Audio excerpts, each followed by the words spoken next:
जय मां गुरुवर गुरुवर जय मां गुरुवर गुरुवर। पिछले 5-10 सालों में जितने साधु संत सन्यासी चरित्रहीनता में पकड़े गए हैं, इसके पहले कभी नहीं पकड़े गए। वो सब कुछ हो रहा है, मगर आज भी कुछ ऐसी खबरें दबा दी जाती हैं, सांप सूंघ जाता है मीडिया को, सांप सूंघ जाता है उन चैनलों को।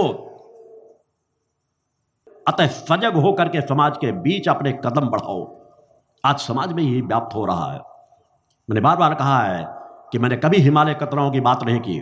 मेरा जन्म उत्तर प्रदेश के भदभा में हुआ है, मेरा मध्य प्रदेश पे आश्रम है, मेरी पत्नी सामने बैठी हुई है, मेरी बच्चियां हैं, मैं स्वयं गृहस्थ का जीवन जीता हूं।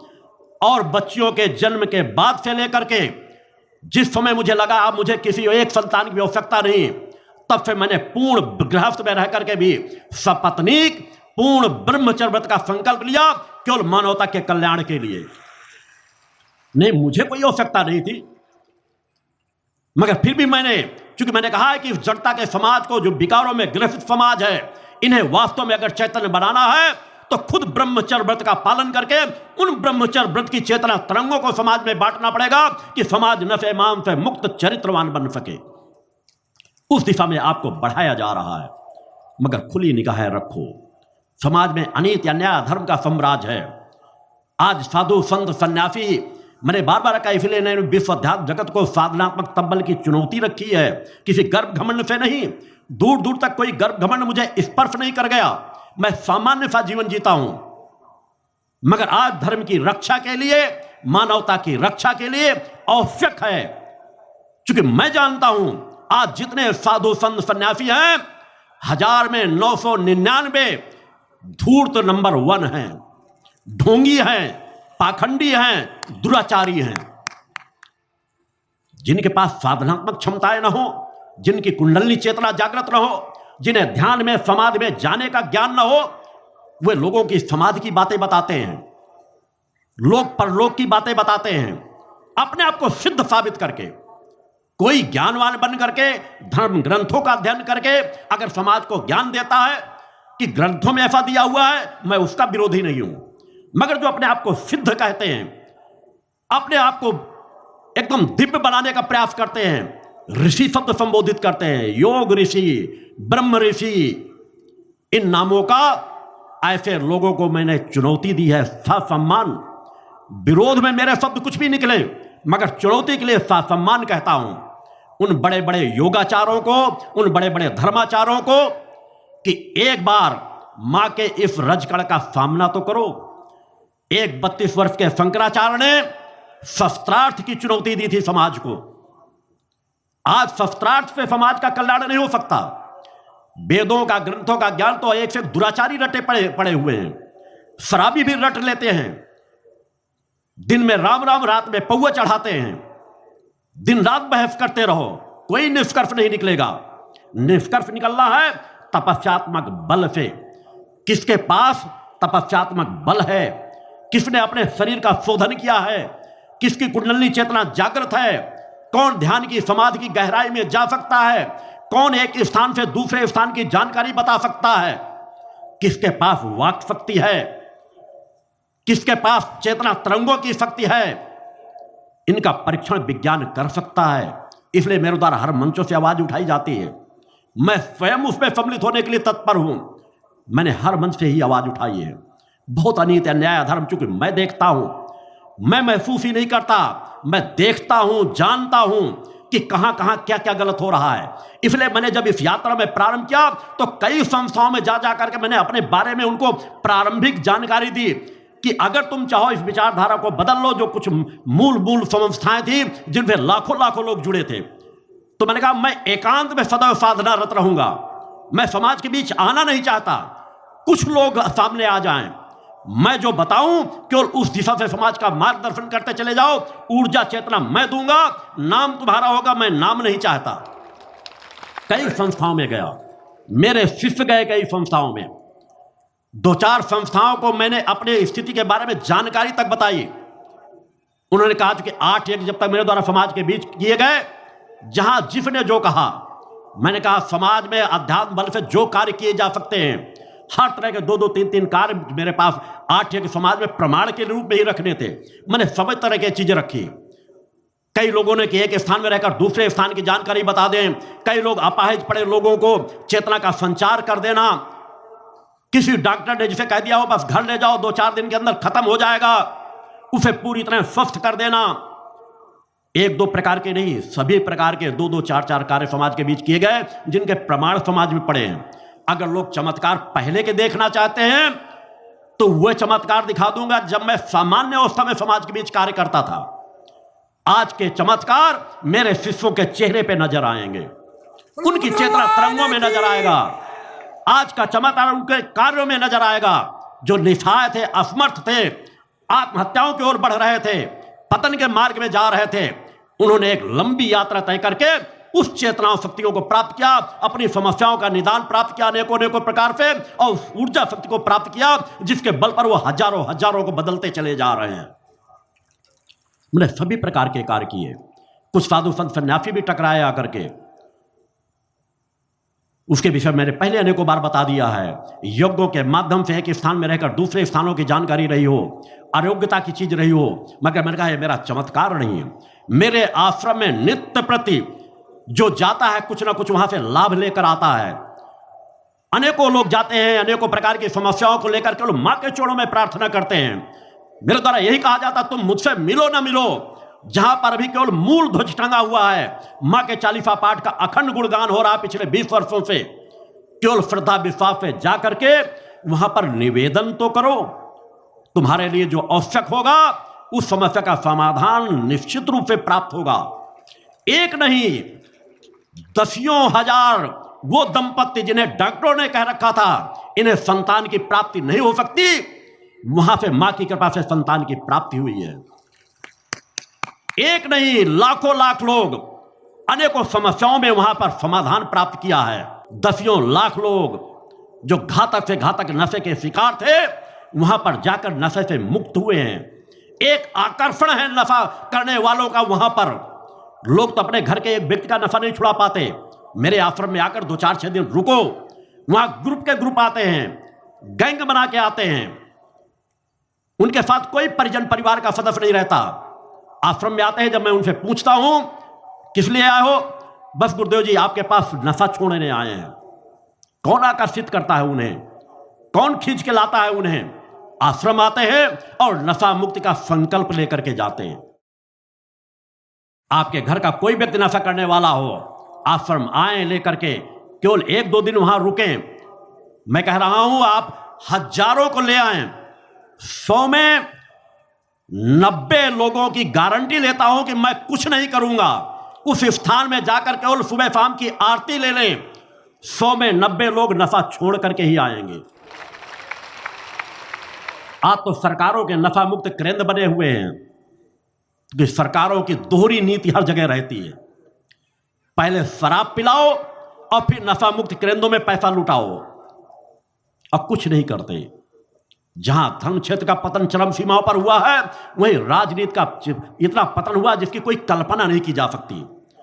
कोई राजनेता, ईमानदारी से मैं कहता हूं कि आज सभी राजनेताओं को एक लाइन पे खड़ा कर दिया जाए और उन्हें कहा जाए कि अगर तुम अपने किसी देवी देवता, इष्ट पर, गुरु पर विश्वास करते हो तो उस देवी देवता के चरणों पे हाथ रख करके कह दो कि तुम ईमानदारी से राजनीति कर रहे हो, जिससे ऐसी राजनीति करो जिससे राष्ट्र की रक्षा हो, मानवता की सेवा हो।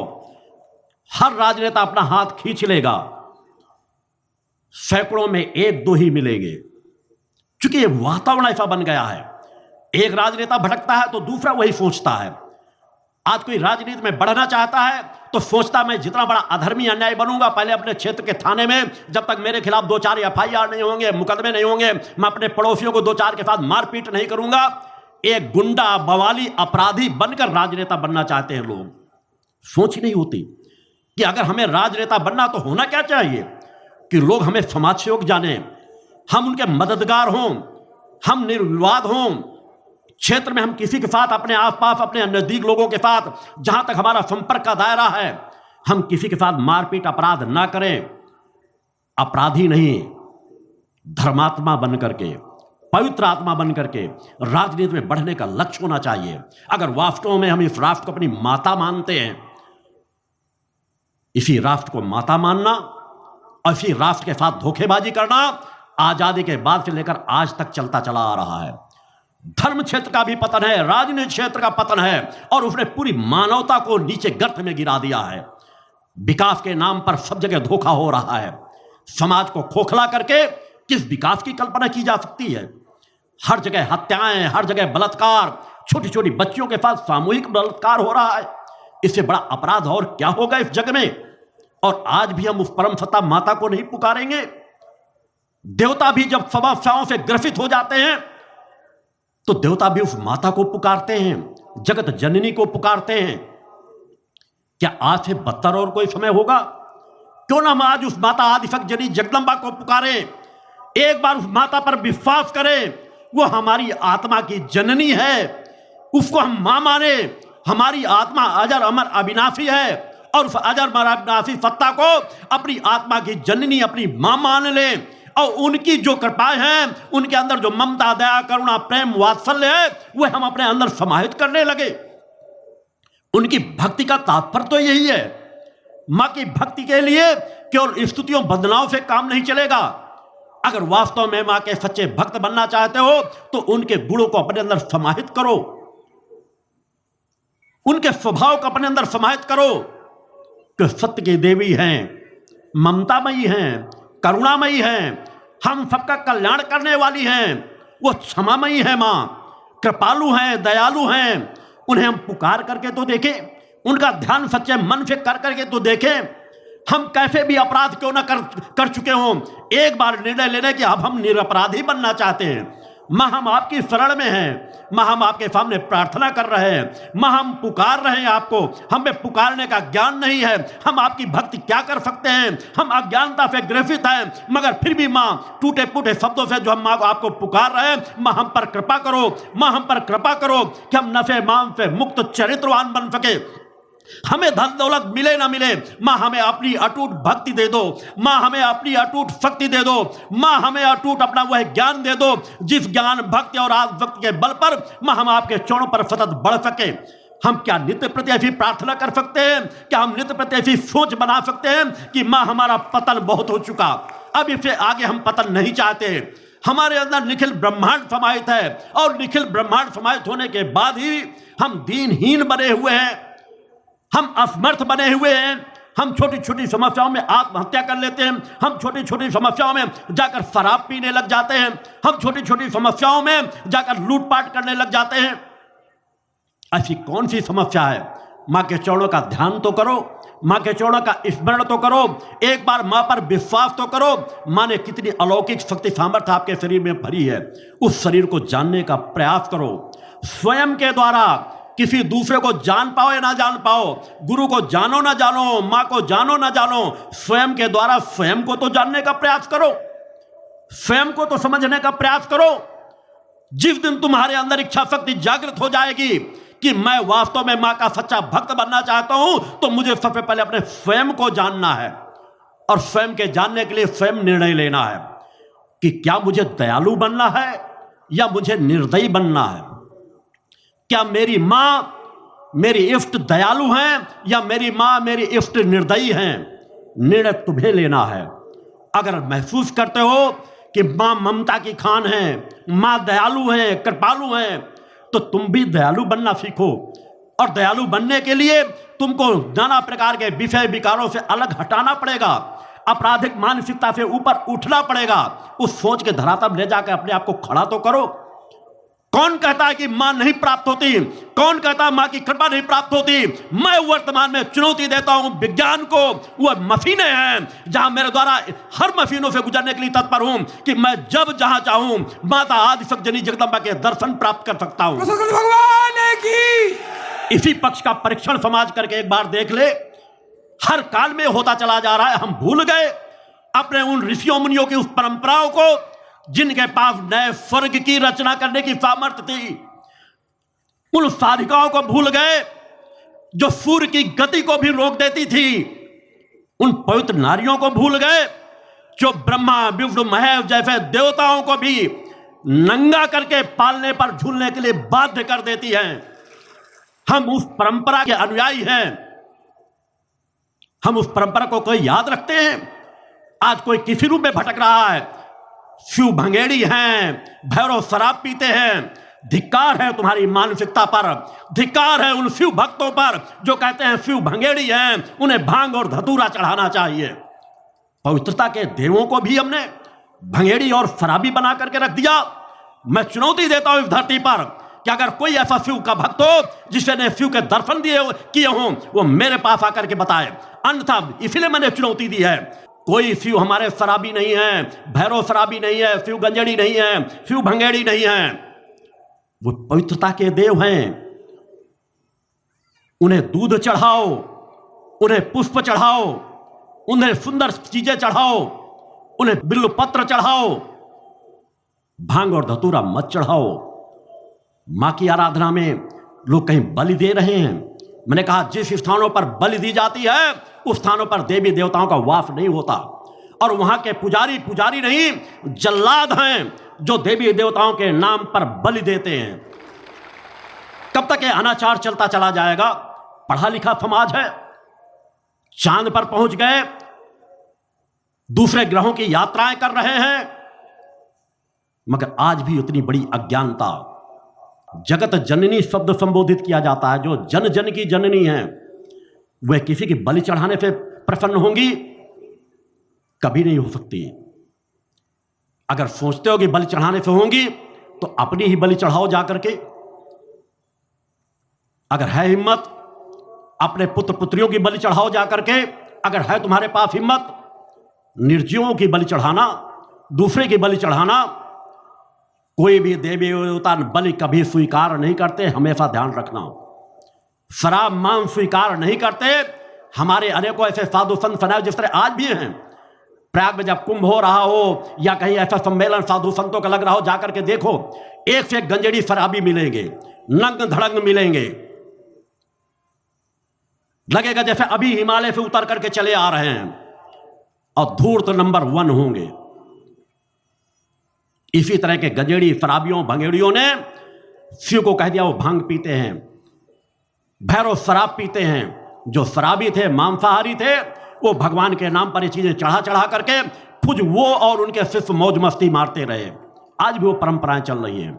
कहीं ना कहीं हमें इन परंपराओं को तोड़ना होगा। हमें अपने आप को पवित्र बनाना होगा, स्वयं अपने जीवन में बदलाव लाना होगा।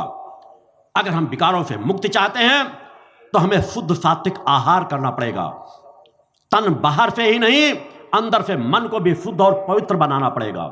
जिस दिन तन और मन दोनों पवित्र बन जाएंगे, तुम्हारी कार्य क्षमता कई गुना ज्यादा बढ़ जाएगी, तुम्हारी सामर्थ्य कई गुना ज्यादा बढ़ जाएगी, तुम्हारी विचार शक्ति बदल जाएगी, तुम्हारी बौद्धिक, तुम्हारी मानसिक क्षमता बढ़ जाएगी।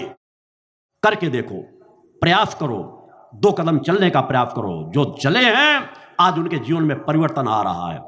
आज लाखों लाखों कार्यकर्ताओं ने अपने जीवन में जो भक्ति मानव कल्याण संगठन से जुड़ करके परिवर्तन प्राप्त किया है, वह समाज के सामने उदाहरण है। आज भी 11,000 से अधिक शिष्यों ने यहां पर इस स्थान पर दीक्षा प्राप्त की, नशे मांस से मुक्त चरित्रवान बनने का संकल्प लिया। क्या हम उस विचारधारा में चल पाते हैं? अतः उस विचारधारा में चलने का प्रयास करो। मां से सरल और सहज दूसरी कोई साधना नहीं है। हर पल अपने आप को बदलने का प्रयास करो। क्या मिल जाएगा विकारों में? विकार मुक्त होकर के हम मां की कृपा प्राप्त कर सकते हैं। निर्णय तुम्हें करना है कि तुम्हें मां की कृपा चाहिए या विकारों की क्षणिक संतुष्टि चाहिए। एक बार बदलने का निर्णय ले लो, एक बार सोच कर बना लो। विचारों से सब कुछ बदलता है। जो मैं कल चिंतन दे रहा था, 1-2 शिष्यों कई बार बीच में जब मैं अनेकों मंचों से चिंतन देता हूं, पत्र आ जाते हैं, क्या गुरुजी यह सोचने से आप कहते हैं कि हम समाज में जाते हैं, कोई गरीब हमें दिखे तो क्या हमारे आंसू निकल आते हैं? क्या कोई गरीब बच्चा जो जिसके पास जूते पहनने के, चप्पल पहनने के ना हो, जब वो रास्ते में गुजरता है तो क्या हमारे हृदय में थोड़ी वेदना होती है? तो क्या वहां परिवर्तन आ जाएगा? मैंने कहा निश्चित परिवर्तन आएगा। केवल विचार करते रहो, विचारों के साथ ही धीरे धीरे तुम्हारे कर्म में परिवर्तन आ जाएगा। एक न एक दिन वह आ जाएगा कि ऐसे बच्चों को देखते हैं तुम्हारे कदम उनकी मदद करने की ओर बढ़ जाएंगे। विचारों का ही तो सब खेल है।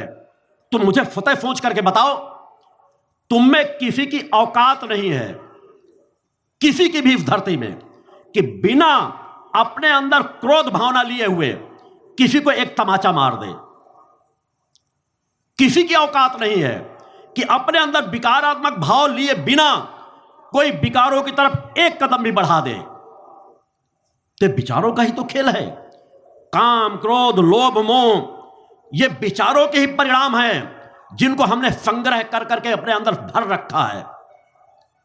और अगर इनसे मुक्ति चाहते हैं तो सबसे ज्यादा हमें विचारों में ही सजग होना पड़ेगा। विचारों को बदलना प्रारंभ कर दे, सात्विक विचारों को लेना प्रारंभ कर दे, धीरे धीरे तुम्हारे कर्म में बदलाव आता चला जाएगा। 24 घंटे सजग रहो। साधना का तात्पर्य केवल सुबह शाम की पूजा नहीं है, वह जीवन का एक साधना का अंग है। 24 घंटे साधना में जीवन जियो। कोई निगेटिव विचार आए, अंतरात्मा तुमको सजग अवश्य करती कि मैं गलत सोच रहा हूं। तत्काल उन विचारों से ध्यान हटाकर दूसरी सात्विक बातें सोचने लगो। नित्य प्रति सोचो कि मेरी कौन सी सोच से मेरी एनर्जी नष्ट होती है और कौन सी सोच कराने से मेरी एनर्जी बढ़ती है। इस पर विचार करना प्रारंभ कर दो। नित्य प्रति सोचो कि मेरे ऐसे कौन से कर्म हैं जो मुझे अच्छा इंसान बनाएंगे और ऐसे कौन से कर्म हैं जो मुझे बुरा इंसान बनाएंगे। अपने अंदर की इंसानियत के जगाने के पथ पर चलो। सब जगह तनाव है, अशांति है। हम दूसरों पर दोष दे सकते हैं, देने योग्य हैं, मगर क्या इसी से कल्याण होगा? इससे कल्याण नहीं होगा। इसलिए मैंने कहा हमको अपने आप को बदलना पड़ेगा, अपने आप को तपाना पड़ेगा। स्वयं को बदलते चले जाओ और जो नहीं बदल रहे उन्हें एक न एक दिन तुम बदलने में सामर्थ्यवान हो जाओगे। अगर नहीं भी हुए तो उनको उस रसातल में भेजने की सामर्थ्य जरूर प्राप्त हो जाएगी कि वो समाज के बीच सर उठाकर नहीं जी सकेंगे। आज तो उल्टा हो रहा है। किसी चौराहे में एक कोई गुंडा, मवाली व्यक्ति खड़ा होता है, अपराधी व्यक्ति खड़ा होता है, 100 लोग ईमानदार सर झुका के चले जाते हैं। या देवी सर्वभूतेषु शक्ति रूपेण संस्थिता, नमस्तस्यै नमस्तस्यै नमस्तस्यै नमो नमः। पंच ज्योति शक्ति तीर्थ सिद्धाश्रम, मां की कृपा और गुरुदेव की अमृतवाणी का पावन संगम। एक ऐसी पवित्र भूमि जहां मां भगवती की ज्योति हर दिल को रोशन करती है, जहां परमहंस योगीराज श्री शक्तिपुत्र जी महाराज के चरणों में बैठकर हर मन की पुकार सुनी जाती है। पंच ज्योति शक्ति तीर्थ सिद्धाश्रम, जहां हर कदम पर साधना, हर सांस में भक्ति और हर पल में जन कल्याण की सुगंध बिखरती है। आओ इस अलौकिक यात्रा में शामिल हो और देखो कैसे एक आश्रम ने करोड़ों जीवन को बदला। युगवंदनीय धर्म सम्राट, युग चेतना पुरुष सद्गुरुदेव परमहंस योगीराज श्री शक्तिपुत्र जी महाराज के पावन चरणों में कोटि कोटि नमन, वंदन और प्रणाम। उनकी कृपा से एक ऐसी पवित्र स्थली का सृजन हुआ जो तप, योग, ध्यान और साधना का स्वर्णिम केंद्र है। यह है मध्य प्रदेश के शहडोल जिले की ब्योहारी तहसील में बसा पंचज्योति शक्ति तीर्थ सिद्धाश्रम, जिसकी नींव परम पूज्य गुरु वर्श्री ने 23 जनवरी 1997 को रखी। तब से यहाँ मां भगवती की अखंड ज्योति जल रही है और 15 अप्रैल 1997 से श्री दुर्गा चालीसा का अखंड पाठ अनंत काल तक जन जन के कल्याण के लिए गूंज रहा है। हर सुबह और हर शाम जब सूरज की किरणें और चांद की चांदनी सिद्धाश्रम को चूमती है, तब परम पूज्य गुरुदेव जी माता भगवती आदिशक्ति जगत जननी दुर्गा जी सहित सभी देवी देवताओं और सहायक शक्तियों की आरती करते हैं। इस पावन बेला में भक्तों के हृदय मां की भक्ति में डूब जाते हैं। मूल ध्वज साधना मंदिर में भी रोज सुबह शाम होने वाली आरती में भक्तों का समूह उमड़ता है। यहाँ हर मन की पीड़ा मिटती है, हर शरीर को शांति मिलती है और हर आत्मा को सुख, शांति व समृद्धि का आशीर्वाद प्राप्त होता है। परम पूज्य गुरुदेव की कृपा ऐसी कि वे रोज सुबह और शाम भक्तों से निःशुल्क मिलते हैं। मां के भक्त और गुरुदेव के शिष्य अपने मन की बात उनके चरणों में रखते हैं और बदले में समाधान व आशीर्वाद पाते हैं। अब तक 1 करोड़ से ज्यादा भक्त गुरुदेव से मिलकर उनके मार्गदर्शन से जीवन की राह पा चुके हैं। गुरुदेव की वाणी ऐसी कि सुनते ही मन में संकल्प जागता है। उनके आशीर्वाद से करोड़ों लोग नशे और मांसाहार से मुक्त होकर चरित्रवान और चेतनावान जीवन जी रहे हैं। हर दिन सैकड़ों लोग नशा छोड़ने की प्रेरणा लेने सिद्धाश्रम धाम पहुंचते हैं। पूज्य गुरुदेव के 20 लाख से अधिक दीक्षा प्राप्त शिष्य आज के अधर्म और अन्याय के दौर में भी मां की ज्योति से अपने घरों को आलोकित करते हैं। वे साधनात्मक जीवन जीते हुए आत्म कल्याण और जन कल्याण के पथ पर चल रहे हैं। क्या यह चमत्कार नहीं? सिद्धाश्रम धाम में पिछले 28 वर्षों से मां अन्नपूर्णा भंडारा चल रहा है, जहां सुबह शाम हजारों भक्तों को स्वादिष्ट और पवित्र भोजन मिलता है। और सुनो, यहाँ ठहरने की व्यवस्था भी पूरी तरह निःशुल्क है। क्या ऐसी जगह कहीं और मिलेगी जहां हर सुविधा मां की कृपा से मुफ्त हो? सिद्धाश्रम धाम की पावन सरिता के तट पर बनी त्रिशक्ति गौशाला देखकर भक्तों का मन आनंद से भर जाता है।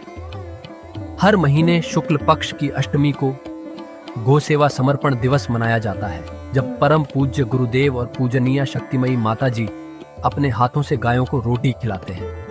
यह दृश्य देखकर हर भक्त का हृदय गदगद हो उठता है। गौशाला के पास ही स्वामी श्री राम प्रसाद आश्रम जी महाराज की समाधि मन को शांति देती है, और पास ही दानवीर गुफा स्थल हर किसी को असीम शांति का अनुभव कराता है।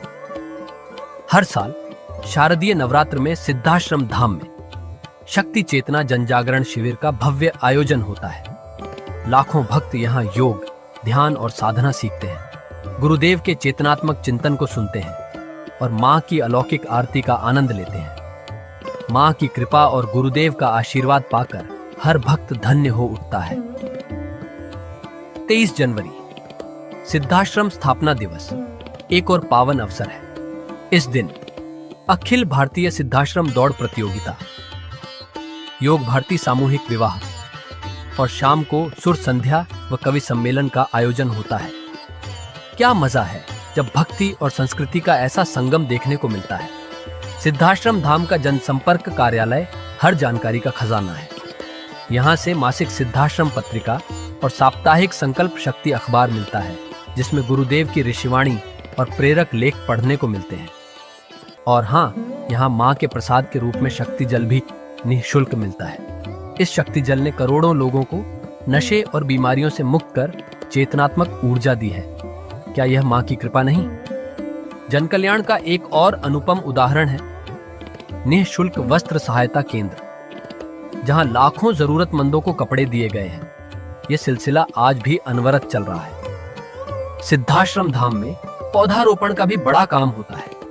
परम पूज्य गुरुदेव जी महाराज एवं पूजनीय शक्तिमयी माता जी स्वयं समय समय पर पौधारोपण करके पर्यावरण को बढ़ावा देते हैं। सिद्धाश्रम धाम में अनेक प्रकार के फल, फूल और औषधियों के हजारों पेड़ों की हरियाली देखकर मन प्रसन्न हो जाता है। सिद्धाश्रम धाम में विभिन्न प्रकार की हरी सब्जियां उगाई जाती हैं, जो निःशुल्क चल रहे मां अन्नपूर्णा भंडारे में प्रयोग की जाती है। परम पूज्य गुरुदेव जी ने मानवता, धर्म रक्षा और राष्ट्र रक्षा के लिए 3 धाराएं बनाई हैं। भगवती मानव कल्याण संगठन, पंचज्योति शक्ति तीर्थ सिद्धाश्रम और भारतीय शक्ति चेतना पार्टी 15 मार्च 1995 को बने। भगवती मानव कल्याण संगठन के 1 लाख से ज्यादा कार्यकर्ता नशा मुक्त, चरित्रवान और परोपकारी समाज बनाने में जुटे हैं। संगठन का नशा विरोधी आंदोलन इतना प्रभावी है कि पिछले कुछ सालों में 2000 से ज्यादा अवैध शराब माफियाओं पर कार्रवाई हुई। संगठन के समर्पित और कर्मठ कार्यकर्ता दिन रात इस मिशन में लगे हैं। Siddhashram Ayurveda and food products के जरिए शुद्ध दवाएं और खाद्य पदार्थ बनाए जाते हैं। इन्हें लेने या व्यापार के लिए एजेंसी पाने के इच्छुक लोग संपर्क कर सकते हैं। आओ सिद्धाश्रम की इस पावन यात्रा का हिस्सा बनो। यहाँ माँ का अखंड गुणगान सुनो, साधना में डूबो और परम पूज्य गुरुदेव के दर्शन कर जीवन को धन्य करो। भगवती मानव कल्याण संगठन तुम्हें मानवता, धर्म और राष्ट्र की सेवा में शामिल होने का सादर न्योता देता है। जय माता की, जय गुरुवर की।